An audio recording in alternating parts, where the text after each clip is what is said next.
Assalamualaikum warahmatullahi wabarakatuh. Saya Lisa Liani, mahasiswi PPG dalam jabatan batch 2 tahun 2024 UIN Sultan Taha Saifuddin Jambi. Pada kesempatan kali ini saya akan melaksanakan PPL P5 PPRA dengan tema Gaya Hidup Berkelanjutan, mengubah sampah plastik menjadi karya yang menarik. Assalamualaikum warahmatullahi wabarakatuh. Waalaikumsalam warahmatullahi wabarakatuh. Apa kabar anak-anak ibu semuanya? Baik, luar biasa. Allahu Akbar. Selamat pagi anak-anak ibu semua. Pagi. Alhamdulillah ya.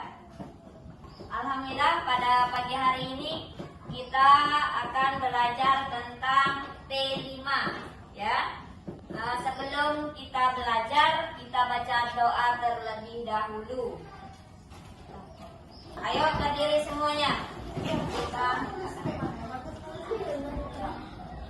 tangan Ke atas menggapai bintang, tangan ke samping burung yang terbang, tangan ke depan ikan berenang, duduk yang rapi siap berdoa.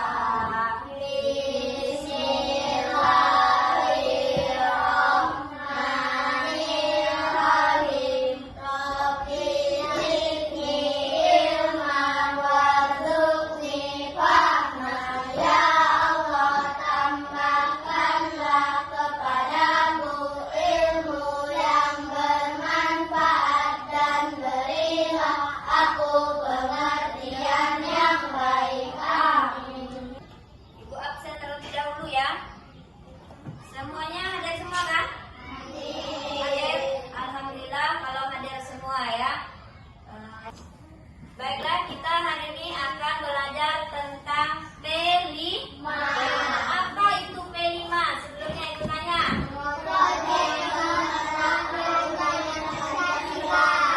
Coba Wiwit, apa P5? Proyek penguatan profil belajar Pancasila. Iya, betul ya. P5 adalah proyek penguatan profil pelajar Pancasila.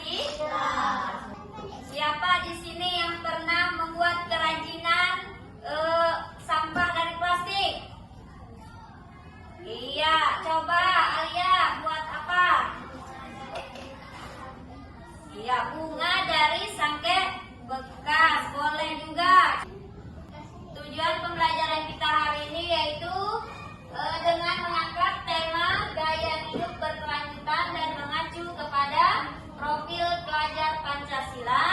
Proyek ini dapat membangun kesadaran kita tentang pentingnya mengelola sampah plastik dan melaksanakan aksi sebagai solusi terhadap sampah plastik. Itulah tujuan pembelajaran kita.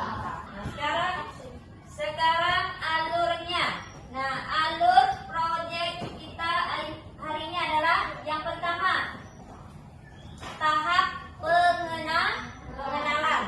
Yang kedua, kontekstual. Dan yang ketiga, aksi. Yang keempat, refleksi. Dan yang terakhir, tindak lanjut. Targetnya adalah pencapaian kita selain memahami tema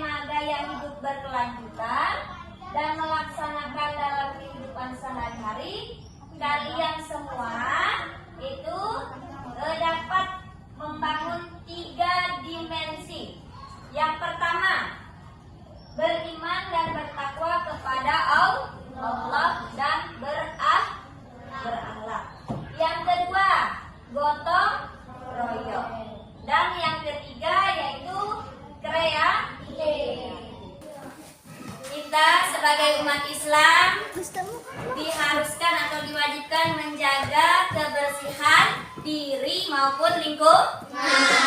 Sebagaimana dijelaskan dalam hadis Rasulullah Shallallahu Alaihi Wasallam, an-nazafatu minal iman. Kebersihan itu sebagian dari iman.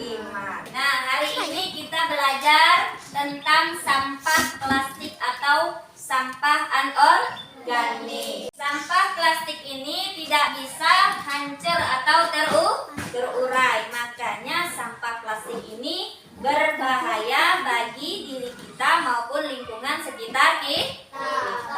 Jadi jangan buang sampah sembarangan. Jangan buang sampah di sungai, di laut. Kenapa? Karena berbahaya. Bisa mengakibatkan banjir dan bisa mengakibatkan atau menimbulkan pencemaran atau penyakit. Mencegahnya, iya betul, mengurangi. Yang kedua, kita pakai kembali. Maksudnya apa? Kita belanja atau beli apapun di warung atau di pasar, sangkeknya itu kita gunakan lagi ketika kita mau belanja kembali. Dan yang ketiga yaitu mendaur ulang. Nah, mendaur ulang ini kita di sini akan membuat proyek atau kerajinan yang menarik dari sampah plastik.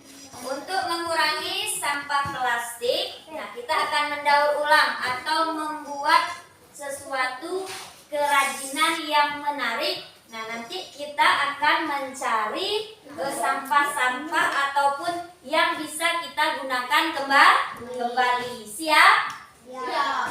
Ibu akan putarkan video bahaya sampah plastik. Tapi Ibu mau bagi kelompok dulu. Kita bagi 3 kelompok. Oke, Ibu akan putarkan video terlebih dahulu ya.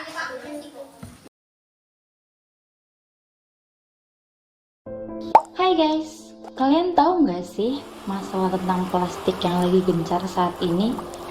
Ternyata itu bukan hoax loh. Sampah menjadi masalah yang sangat serius bagi ekosistem laut. Kok bisa? Yuk teliti lebih detail tentang masalahnya. Apa itu plastik? Jadi, plastik itu terbuat dari polimer yang panjang dan saling menyambung. Namun seiring berjalannya waktu, ilmuwan menemukan polimer jenis baru, yaitu sintetik polimer yang mempunyai sifat ringan, kuat, elastis, mudah dibentuk, tahan lama, dan mudah ditemukan di mana aja. Tapi dari semua bahan yang ada, plastik itu adalah bahan yang paling sulit terurai. Dibutuhkan 500-1000 tahun untuk benar-benar terurai loh. Terus, emang plastik itu kemana aja sih setelah dipakai? Plastik di dunia hanya 9% yang didaur ulang, kemudian 12% dibakar, dan 79% masih utuh. Dari 79% tersebut, sudah 8 juta ton plastik per tahun yang tersebar di laut. Terus, kalau di Indonesia gimana? Kalau di Indonesia sih udah 3,2 juta ton per tahun, dan itu terus meningkat loh. Kabar buruknya nih, Indonesia itu jadi negara kedua penyumbang sampah plastik terbanyak di dunia setelah Cina. Terus, apa dampaknya plastik kalau mengapung di lautan? Jadi, sampah plastik yang mengapung di lautan itu akan terkena sinar UV dan kemudian plastik tersebut menjadi partikel-partikel kecil yang disebut mikroplastik. Mikroplastik berukuran kurang dari 0,5 mm dan semua hewan di laut pasti memakan mikroplastik tersebut karena ukurannya yang sangat kecil. Sedangkan hewan tidak bisa mencerna plastik di perut mereka dan akan mengendap di perut mereka selamanya sampai mereka mati. Dan kasus hewan-hewan mati sudah banyak ditemukan. Contohnya di tahun 2016 kemarin, paus sperma terdampar di Sulawesi. Namun perutnya penuh dengan sampah plastik. Di Itali, paus sperma terdampar juga. dan perut paus sperma penuh dengan sampah seberat 22 kilo. Data di Konferensi Laut PBB di New York pada tahun 2017 menyebut limbah plastik di laut telah membunuh 1 juta burung laut dan lebih dari 100.000 mamalia laut dan ikan yang tak terhitung jumlahnya. Nah, jadi itu tadi guys dampak dari plastik yang ada di laut. Oh iya, di tahun 2050 bakal diperkirakan lebih banyak sampah plastik daripada ikan di lautan. Duh, sedihnya. Gak mau kan itu terjadi? Yuk bareng-bareng mengurangi sampah plastik dengan mengurangi penggunaan plastik. Solusinya yaitu kita harus mengurangi penggunaan plastik sekali pakai. Gampang kok. Buat kalian yang suka beli Thai tea nih, bawa aja botol plastik yang bisa dipakai berkali-kali dari rumah buat wadahnya. Terus kotak makan, pakai tas belanja atau tote bag. Pakai sedotan stainless atau bambu juga bisa. Yang kamu lakukan itu penting dan sangat berguna kok. Dimulai dari diri sendiri, terus ajak teman dan keluarga. Dan bayangin kalau teman dan keluarga yang kalian ajak itu ngajak yang lain juga. Jadi banyak kan yang ngelakuin? Hehe. Yuk kurangi sampah plastik. Bersama kita bisa.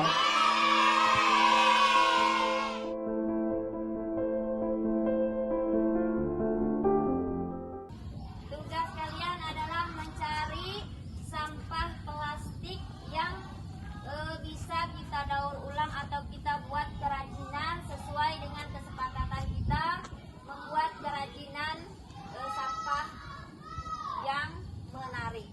Nah, kalian cari. Ayo kita cari sama-sama. Cari sampahnya, kita kumpulkan mana yang kira-kira nanti akan dibuat kerajinan. Jangan dibuang dulu. Jangan dibuang dulu.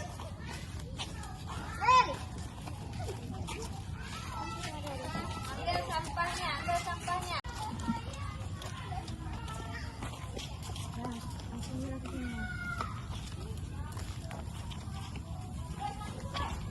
Ayo sini. Ya, kemarin sudah mencari plastik bekas. Nah, hari ini kalian buat ataupun membuat kerajinan sesuai yang kalian inginkan. Apakah membuat bunga dari sangke ataupun bunga dari gelas plastik sesuai dengan kelompok kalian. Nah, sesuaikan keinginan kalian. Kelompok 2, kalian juga sudah mendapatkan plastik-plastik yang mana yang mau dibuat kerajinan.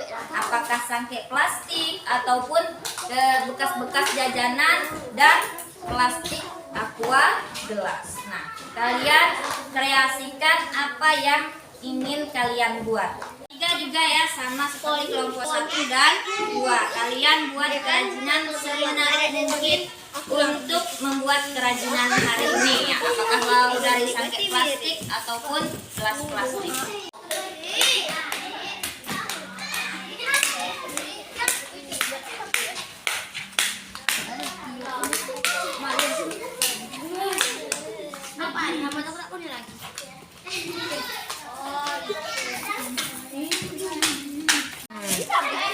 Ya, lihat kan Bukti.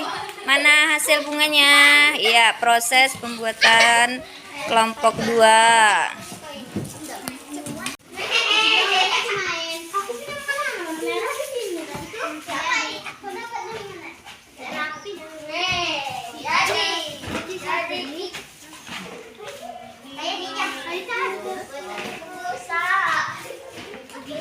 Nah, Ibu akan merefleksi kalian semua ya. Nah, dari bunga ini hasilnya alhamdulillah sudah bagus. Tapi kalau seandainya kalian tambah percantik lagi pakai pot bunga atau dikasih apa nih namanya? Daun, akan lebih cantik. Tindak lanjutnya ya Ibu dan semuanya, insya Allah kita kedepannya akan membuat seperti ini lagi, proyek-proyek yang lebih cantik ya, yang lebih cantik agar apa? Agar kita bisa berkreasi oleh buat plastik dari sake buat bunga atau buat tempat telur. Nah, gelas plastik dibuat tempat telur. Lagi yang bisa kita buat, misalnya dari botol plastik itu bisa kita gunakan untuk buat bunga, tempat pensil. Ya anak-anak ibu, nah kalian semua bisa mengajak teman, saudara, keluarga untuk menjaga kebersihan. Dan sampah plastik ini juga bisa didaur ulang dan dijadikan karya yang menarik